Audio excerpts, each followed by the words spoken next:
Agar mendapat update novel dari kami, tolong di-subscribe. Bab 3371. Mendengar bahwa Walter akan memamerkan otot-ototnya kepada para perunding yang dikirim oleh Hamid, seluruh 15,000 prajurit front bencana segera mulai bersiap dengan cepat seolah-olah mereka telah dipukuli oleh darah ayam.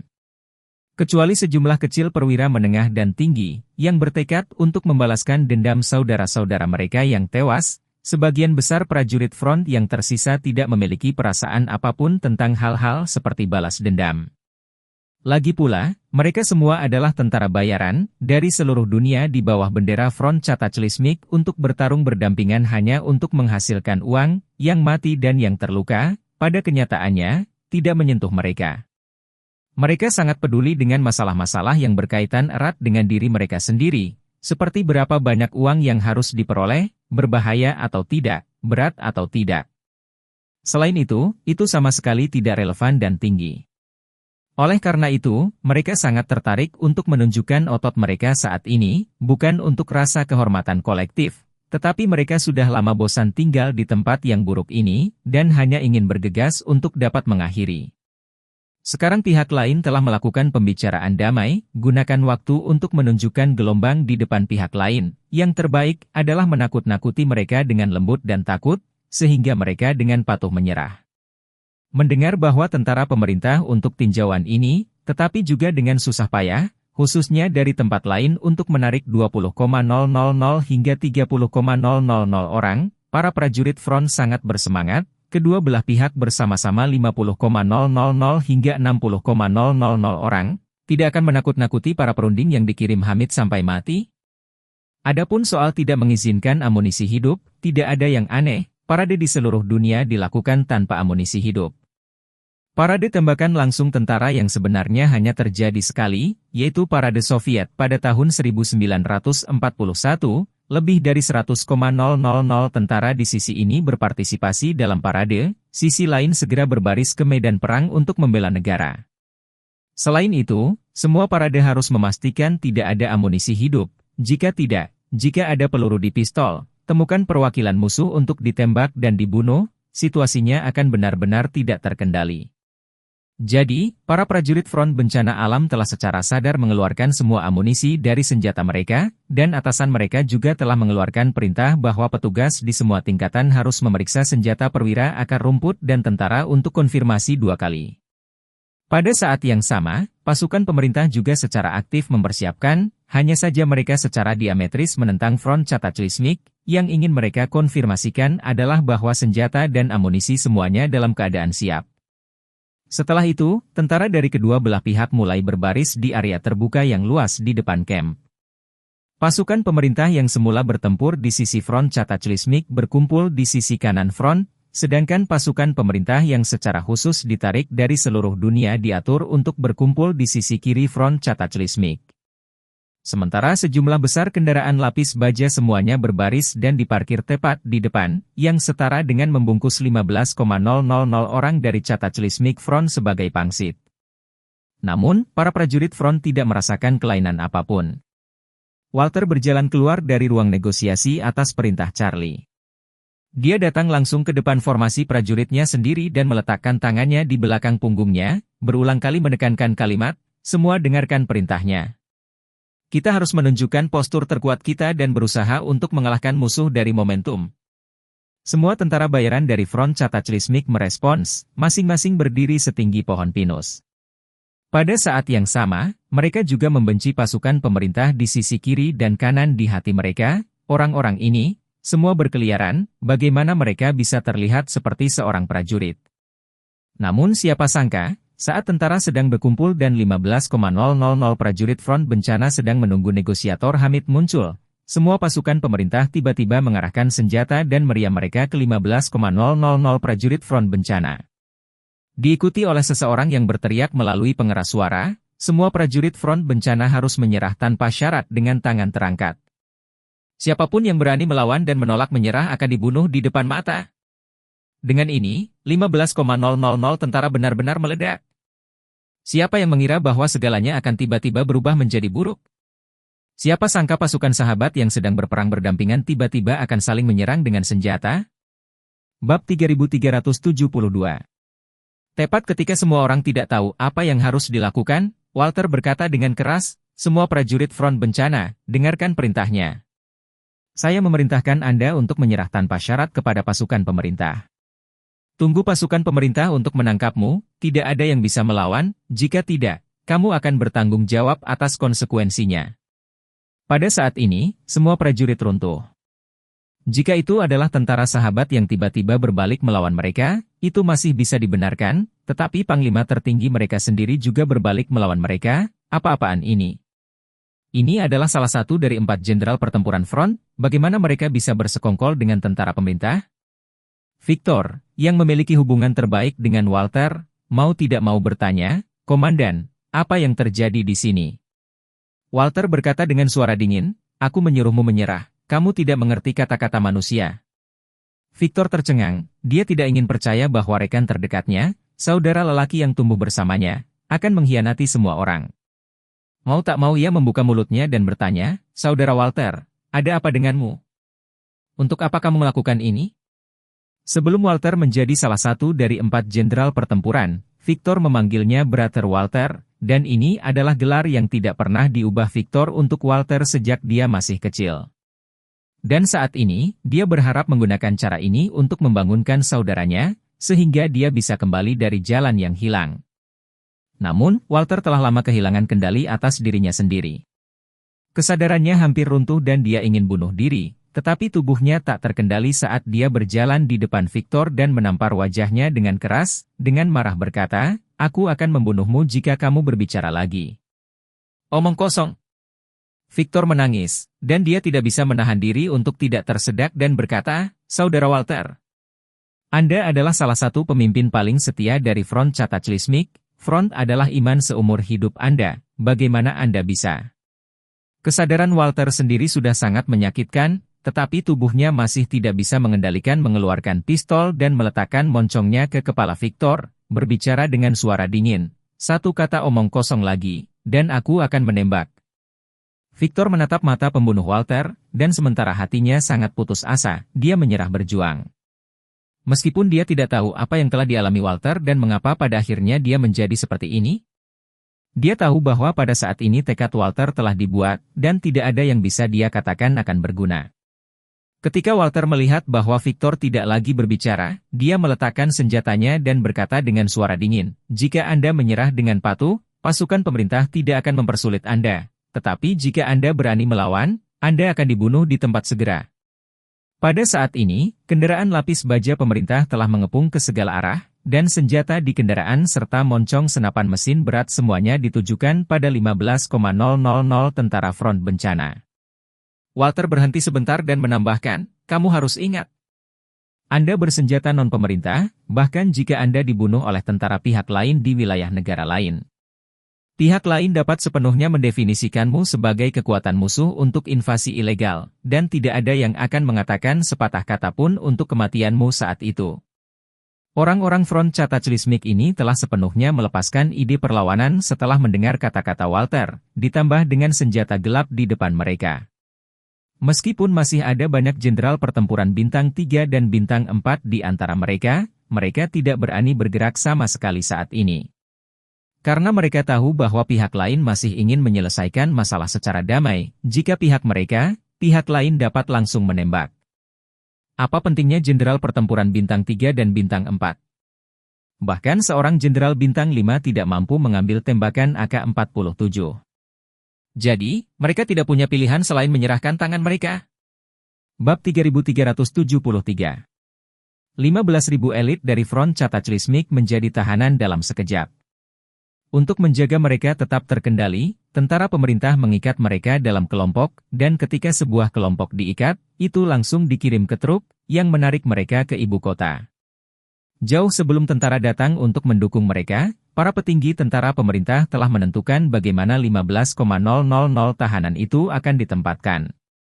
Mereka diangkut dengan truk ke beberapa penjara militer, barak, dan penjara kota di beberapa kota untuk dipecah dan dikendalikan. Dengan cara ini, 15,000 prajurit front dapat dicegah semaksimal mungkin untuk bersatu melawan atau melarikan diri dari penjara. Saat tentara ditarik secara berkelompok dengan truk, Komandan Pemerintah Said mendekati Charlie dan dengan hormat bertanya. Tuan Wade, sekarang kami telah menangkap 15,000 tentara ini, kami bingung apa yang harus dilakukan dengan begitu banyak tawanan perang, apakah Anda punya saran bagus tentang arah kami selanjutnya? Charlie berkata dengan santai, hal pertama yang harus Anda lakukan sekarang adalah menarik semua petugas untuk interogasi mendadak, dan memastikan mereka mengakui kesalahan front terhadap negara Anda.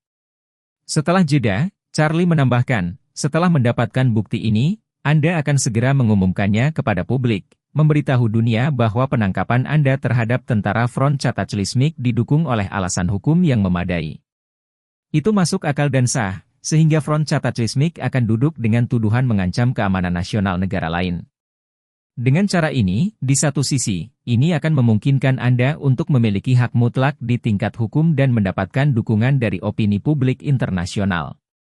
Di sisi lain, itu juga akan mengubah front menjadi sasaran teriakan semua orang, sehingga front sama sekali tidak akan berani membalas Anda dalam bentuk apapun.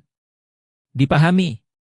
Said menganggukkan kepalanya berulang kali dan berkata, lalu apa yang harus kita lakukan dengan 15,000 orang ini?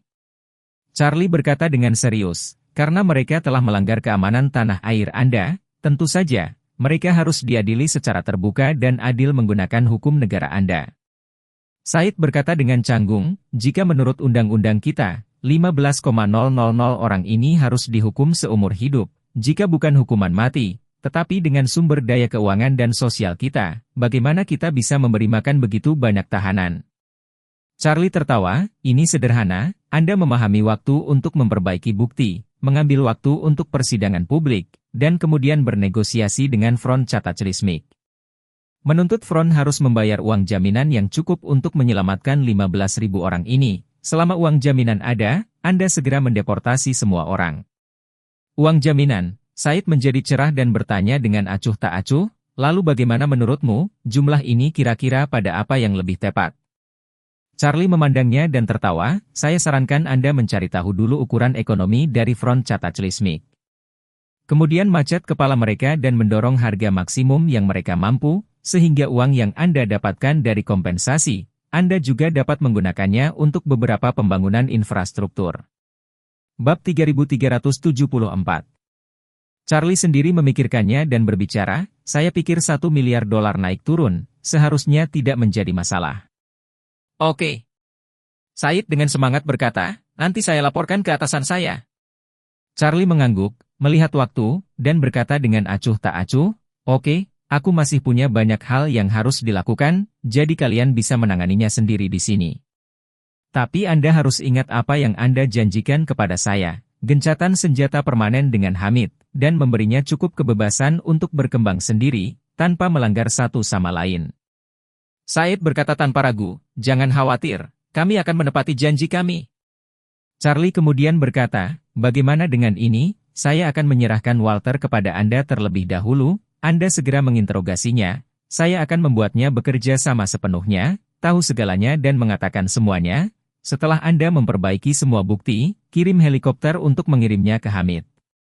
Pada saat yang sama, Anda juga mengikuti perjalanan, membawa perjanjian gencatan senjata, dan menandatangani perjanjian dengan Hamid. Said bertanya dengan tidak percaya, Tuan Wade, apakah Anda ingin Walter pergi ke Hamid? Tidak. Charlie berkata dengan ringan, aku masih berguna untuk orang ini, aku ingin membawanya pergi. Syed tahu bahwa dengan kemampuan ilahi Charlie, mustahil baginya untuk menjadi master militer Hamid. Dia pikir itu pasti sosok tingkat dewa yang besar yang telah dipindahkan Hamid dari luar. Jadi dia buru-buru setuju dan berkata, jangan khawatir, kami akan segera melakukan interogasi kejutan padanya, dan setelah memperbaiki bukti, saya pribadi akan mengirimnya ke Hamid dan Anda. Bagus. Charlie mengangguk dan menambahkan, pergi dan panggil Walter, aku akan mengajarinya beberapa patah kata. Baik Tuan Wade, tunggu sebentar. Pada saat ini, Walter mengalami rasa sakit dan penderitaan terbesar dalam hidupnya. Melihat dengan mata kepala sendiri saudara-saudaranya, dikhianati sepenuhnya oleh dirinya sendiri, dan diikat oleh musuh, ditarik oleh truk, dengan masa depan mereka yang tidak pasti, terlalu berat baginya untuk menderita. Setiap prajurit dari front Cataclysmic melemparkan pelecehan dan kutukan yang paling kejam padanya, dan sepasang mata yang marah itu sangat menyengat hatinya. Dia bahkan ingin menutup matanya dan tidak melihat mata mereka yang kesal, tetapi dia tidak bisa melakukannya. Karena, bahkan kelopak matanya, tidak lagi di bawah kendalinya. Kesadarannya, seperti parasit yang hidup di tubuhnya sendiri, dapat merasakan segalanya, tetapi tidak dapat mengendalikan apapun. Tubuhnya sendiri telah menjadi penjara terkuatnya. Di bawah surga, tidak ada yang lebih menyakitkan dari ini. Saat itu, Said datang kepadanya dan berbicara, "Walter, Tuan Wade mencarimu, cepatlah pergi." Mendengar kata-kata Master Wade, kesadaran Walter meledak ketakutan, sementara tubuhnya, bagaimanapun, tanpa sadar menggerakkan kakinya, dan tanpa ragu setengah detik, dia segera berlari menuju ruang konferensi. Sambil melesat ke ruang konferensi, Walter merasa tubuhnya membungkuk tak terkendali kepada Charlie dan berkata dengan hormat, "Tuan Wade, apa perintah Anda untuk saya?" Charlie berkata dengan acuh tak acuh, "Nanti Said akan membawa Anda untuk membuat pernyataan dan transkrip. Anda harus bekerja sama sepenuhnya dengannya dan memberitahu dia semua perbuatan tidak pantas dari front bencana Anda. Apakah Anda mengerti?" Meskipun kesadaran otonom Walter menolak ribuan kali, tetapi tubuhnya masih tak terkendali berkata, "Baik Tuan Wade, saya harus sepenuhnya bekerja sama dengan."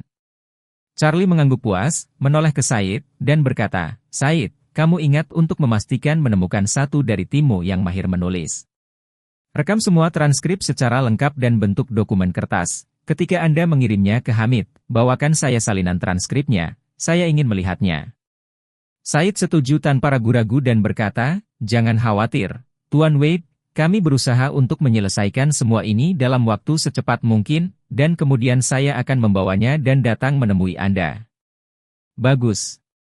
Charlie berdiri dan berkata dengan acuh tak acuh, "Kamu pergi dan atur helikopter untuk membawaku ke lokasi pertemuan sebelumnya, aku akan kembali dan menunggumu." Bab 3375. Ketika Charlie kembali ke pangkalan Hamid dengan helikopter, Hamid, yang telah mengetahui perjalanan pulangnya sebelumnya, tidak sabar untuk keluar untuk menyambutnya. Begitu Charlie turun dari helikopter, dia tidak sabar untuk maju dan bertanya, "Saudaraku, pengintai saya mengatakan bahwa drone melihat bahwa pasukan pemerintah tampaknya telah menangkap semua orang di front Cataclysmic. Apa yang terjadi?"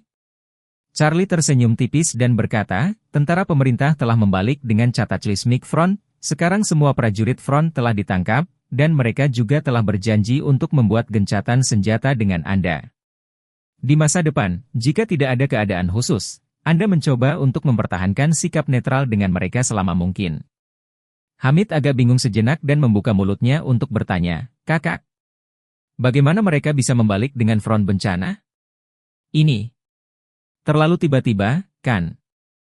Melihat dia kaget, Charlie kemudian menceritakan secara detail kepada Hamid apa yang terjadi. Hamid mendengarkan seluruh orang tercengang, berkata, "Begitu saja, saudara. Setelah Anda pergi, saya membayangkan kemungkinan yang tak terhitung jumlahnya, tetapi juga tidak mengharapkan hal semacam ini terjadi."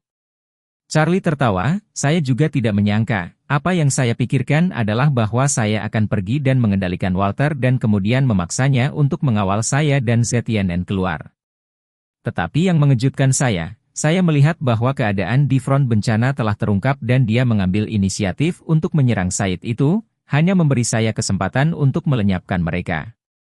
Mau tidak mau Hamid mengacungkan jempol kepada Charlie dan berseru, "Saudara Wade, Anda benar-benar menyisihkan 1000 pound dengan 4 pasang tangan." Mengatakan itu, dia tidak bisa tidak bertanya kepada Charlie, "Saudaraku, apakah menurutmu aku benar-benar ingin mengadakan gencatan senjata dengan pasukan pemerintah?" Charlie mengangguk dan berkata dengan tegas, "Tentu saja kita harus mengadakan gencatan senjata. Anda seharusnya tidak berpikir bahwa Anda memiliki kekuatan pertahanan yang kuat dan banyak cadangan strategis sekarang. Bahkan jika kamu memiliki lebih banyak, akan ada waktu untuk habis. Sama sekali tidak baik bagimu untuk melanjutkan jalan buntu." Hamid berkata dengan canggung, "Sebenarnya, saya tidak mengatakan bahwa saya harus melawan mereka sampai akhir. Hanya saja saya takut kesediaan mereka untuk melakukan gencatan senjata sekarang hanyalah semacam taktik penundaan. Jika mereka melepaskan tangan mereka dan mulai memukul saya lagi, apa yang akan saya lakukan?" Charlie berkata dengan serius, saya membiarkan Anda menghentikan stasiun, tetapi tidak membiarkan Anda menyerah. Setelah gencatan senjata, Anda masih dapat terus memperluas persenjataan Anda, terus membangun pertahanan Anda, dan setelah gencatan senjata, mereka pasti tidak akan lagi mengelilingi Anda. Anda dapat melanjutkan pengangkutan persediaan, dan bahkan mempekerjakan lebih banyak tim konstruksi untuk membantu Anda membangun basis Anda, sehingga kekuatan Anda juga akan tumbuh semakin kuat. Bahkan jika suatu hari mereka gagal, Anda akan memiliki lebih banyak inisiatif. Hamid memikirkannya dengan cermat dan menemukan bahwa apa yang dikatakan Charlie memang masuk akal. Tidak peduli seberapa kuat cadangan strategis seseorang, hari-hari berada di bawah pengepungan mematikan oleh musuh selalu yang paling berbahaya dan sulit. Karena pihak lain akan menarik pasukan mereka setelah gencatan senjata, itu seperti memberinya kesempatan untuk menarik napas, dan dia harus memanfaatkan kesempatan ini untuk terus meningkatkan kemampuan pertahanannya. Jadi, dia berkata dengan penuh semangat, "Saudaraku, saya mengerti, jangan khawatir. Saya pasti akan melakukan yang terbaik untuk membangun pangkalan dengan lebih kokoh." Charlie sedikit mengangguk dan berbicara lagi, "Saya yakin tidak akan lama bagi Said untuk secara pribadi datang untuk menandatangani perjanjian gencatan senjata dengan Anda. Saya sudah memintanya untuk membawa Walter bersamanya. Ketika Anda telah menandatangani perjanjian gencatan senjata, saya akan membawa ZNN dan Walter kembali ke Cina." Hamid bertanya, "Kak, kenapa terburu-buru? Tidak tinggal selama 2 hari lagi." Charlie melambaikan tangannya dan berkata, "Tidak, saya masih memiliki banyak hal untuk dilakukan kembali, terutama karena Festival Qingming, yang didedikasikan untuk menghormati leluhur kita di Tiongkok, akan datang. Saya harus kembali untuk menghormati orang tua saya, jadi saya tidak akan menunda di sini lagi."